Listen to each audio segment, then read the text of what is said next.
Film की शुरुआत में एक सीन दिखाया जाता है जहां एक आदमी रॉक क्लाइंबिंग करके पहाड़ पर चढ़ रहा होता है। एक पुरानी कहानी है जिसमें कहा गया है कि एक आदमी जिसका नाम इकरस था बहुत ऊंचा उड़ गया। उसने सोचा कि वो गॉड से भी ऊंचा जा सकता है, लेकिन उसे पता था कि ये बहुत डेंजरस है, फिर भी उसने ऐसा किया। यहां एक आदमी जिसका नाम लियो है पहाड़ चढ़ने के दौरान मर जाता है। अगले सीन में उसका फ्यूनरल दिखाया जाता है जहां बहुत लोग आते हैं। एक कैमरा गाय चुपके से उनकी तस्वीरें खींच रहा होता है।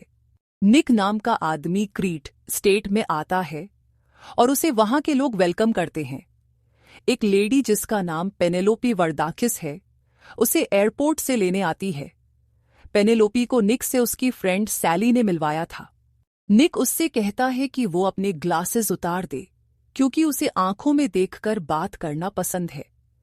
पेनेलोपी उससे मदद मांगती है, लेकिन कहती है कि वो लोकल पुलिस के पास नहीं जा सकती क्योंकि उसका हस्बैंड पुलिस को कंट्रोल करता है। पेनेलोपी कहती है कि वर्दाकिस का परिवार क्रीट में गॉड जैसा है। वो बताती है कि लियो उसका ब्रदर इन लॉ था और उसकी मौत मर्डर थी। कोई उसकी मदद नहीं करेगा, इसलिए उसे निक की मदद चाहिए। पेनेलोपी निक को एक मॉनेस्ट्री ले जाती है ताकि वो इसे अपना हाइडआउट बना सके। वो उसे एक फादर से मिलवाती है और उसके कमरे तक लेकर जाती है। अगली सुबह निक क्रीट की गलियों में घूमता है। वहां वो एक आदमी से मिलता है जिससे उसे पता चलता है कि लियो की मौत कैसे हुई। उसे पता चलता है कि ये इक्विपमेंट फेलियर नहीं था क्योंकि लियो ने बिना किसी रोप के चढ़ाई की थी।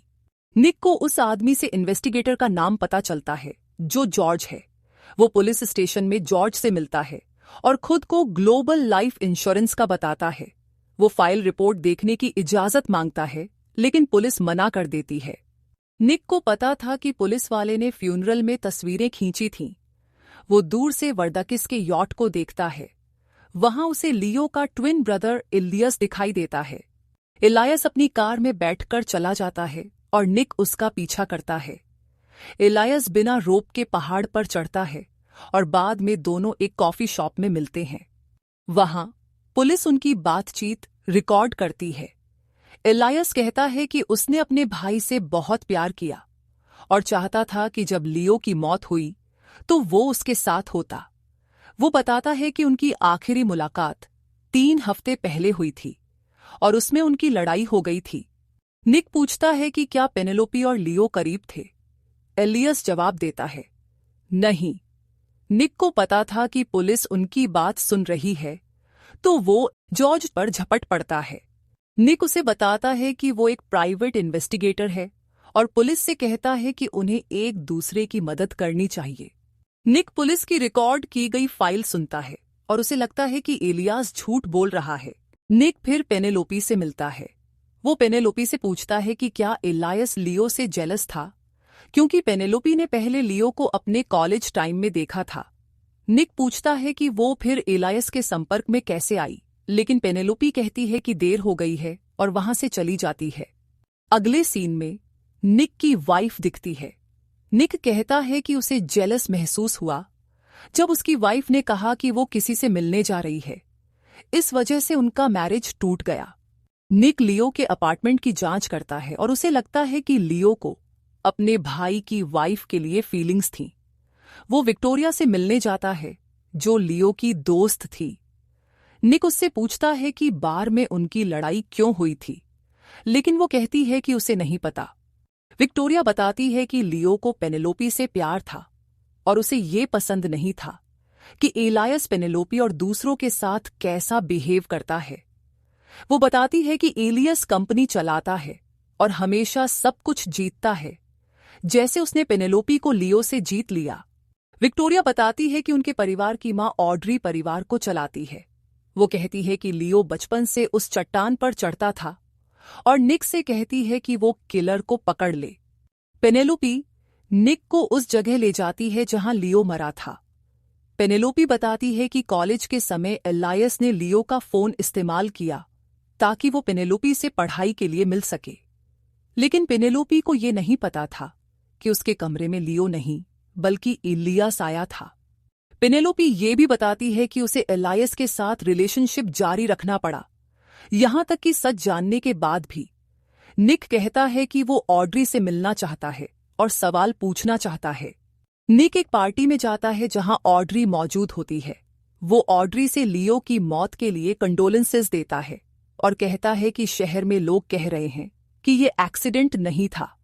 ऑड्री को शक होता है कि निक एक जर्नलिस्ट है जो कहानी निकालने की कोशिश कर रहा है।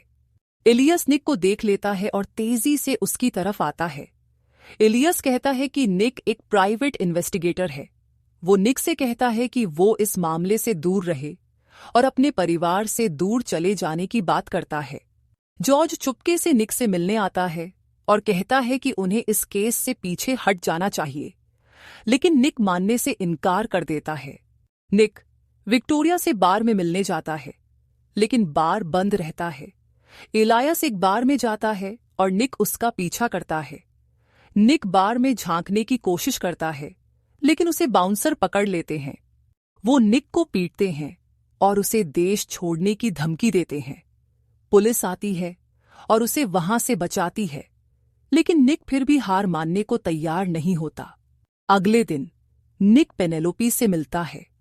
वो उसे एक पुरानी जगह ले जाती है और बताती है कि यानिस वह पहला आदमी है जिसे एलायस देश में आने के बाद कॉल करता है। पेनेलोपी बताती है कि यानिस हर चीज सप्लाई करता है, जैसे ड्रग्स, पार्टियां और यहां तक कि औरतें भी। पेनेलोपी जानती थी कि उसका पति दूसरी औरतों के साथ सोता है और वो उसे छोड़ना चाहती थी, लेकिन ऐसा नहीं कर सकी। निक उसे बताता है कि उसने लियो के अपार्टमेंट में पेनेलोपी का हेयरपिन पाया। वो उससे पूछता है कि क्या उसका लियो के साथ अफेयर था। निक पूछता है कि लियो तक लोग कैसे पहुंचे ताकि उसे मारा जा सके। वो पेनेलोपी से बोट्स और फिशमैन के बारे में पूछता है कि शायद उन्होंने कुछ देखा होगा। निक जॉर्ज को मदद के लिए बुलाता है। वो उससे फिशमैन की बोट रूट्स के बारे में पूछता है। निक उस बोट की जांच करने जाता है जो उस जगह तक जाती थी जहां लियो की मौत हुई थी, लेकिन वो कुछ नहीं ढूंढ पाता और वहां के लोगों से पूछताछ करता है। जॉर्ज देखते हैं कि वो बोट एक ट्रक पर लदी हुई है और उसे कहीं और ले जाया जा रहा है। निक को एलियस के आदमी यानिस वहां बोट के पास दिखते हैं। निक चुपके से बोट की जांच करने जाता है। एक आदमी बोट चेक करने आता है और जॉर्ज उसे गोली मार देता है। निक गन उठा लेता है और यानिस का पीछा करता है। निक यानिस को गोली मारकर उसे सी में गिरा देता है और फिर जॉर्ज को देखने जाता है, लेकिन जॉर्ज की मौत हो चुकी होती है। निक उस आइलैंड पर जाता है जहां लियो की मौत हुई थी। वहां उसे कुछ समझ आता है। वो पेनेलोपी को कॉल करता है और कहता है कि एलियस को घर पर ही रोके और गार्ड्स को भेज दे। वो कहता है कि उसे सब पता चल गया है। निक एलियस से टेरेस पर मिलता है जहां ऑड्री और पेनेलोपी भी आ जाती हैं। निक कहता है कि जब उन्होंने शुरुआत में मुलाकात की थी तो एलायस की कंपनी ने कहा था कि उनका इंश्योरेंस कंपनी से पैसा खो गया, लेकिन सच्चाई ये है कि उनका अमेरिका से कोई संबंध नहीं है।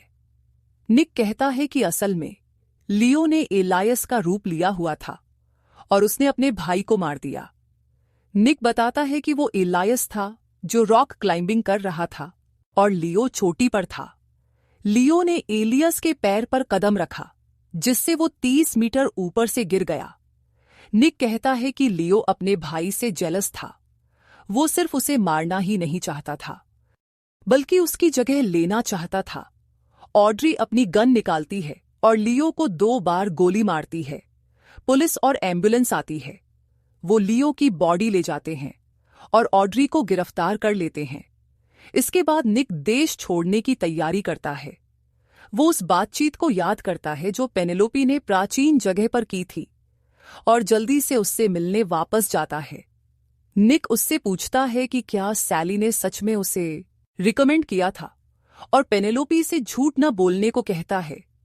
पेनेलोपी बताती है कि वो एलायस को मरवाना चाहती थी। असल में पेनेलोपी और लियो दोनों एलायस को मारना चाहते थे। पेनेलोपी कहती है कि उन्होंने प्लान बनाया था कि एलायस को मारकर लियो कंपनी में एलियस की जगह लेगा, लेकिन लियो को कंपनी से ज्यादा पेनेलोपी चाहिए थी और उसके अलग इरादे थे। निक कहता है कि वो यानिस नहीं बल्कि पेनेलोपी थी जो उस दिन बोट पर थी जब इलायस मरा।